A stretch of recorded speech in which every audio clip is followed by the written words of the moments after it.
Hi everyone, welcome back to my channel. This is going to be a series of videos showing you how we can solve trigonometric equations for different angles of theta ranging in different ranges. If you're new here, please consider subscribing, leaving a comment and a like. So we have our first example, which is very simple as find the possible angles of theta from this equation.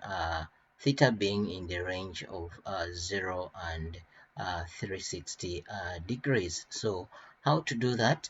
We are going to first concentrate on the equation, and so we are going to have 2 sine of theta is equal to 1, and then the idea is simple: divide throughout on both sides so that you can have sine of theta being equal to half or 0.5.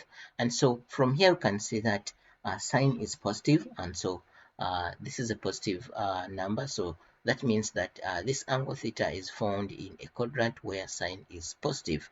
And so to do that, we can visit our quadrants and try to see all the possible quadrants where sine is positive.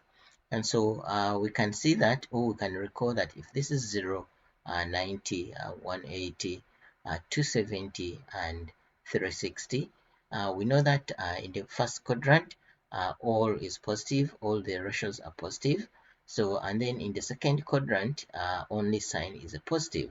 So in the third and fourth quadrants, sine is negative, and so that means our concentration is going to be on angles in the first quadrant and in the second quadrant. And so if we use our calculator, we can see that the first angle we get here, theta, is going to be sine inverse of a half, which is going to be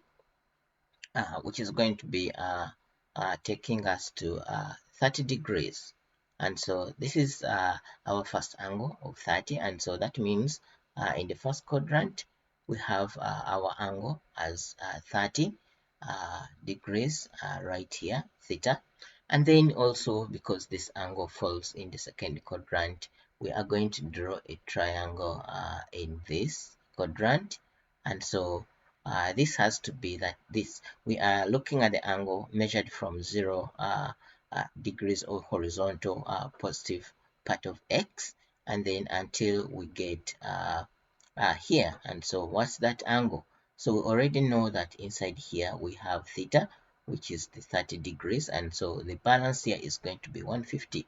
And so that means in that case our possible angle second angle is going to be 150 degrees. We would try to continue and find other angles in the third and fourth, since our range goes up to 360, but we cannot do that because sine being a positive, that means the angle of interest cannot be found in the third or fourth quadrant, and so we just have to stop uh, uh, here in the first quadrant and then in the second quadrant, and so that's it.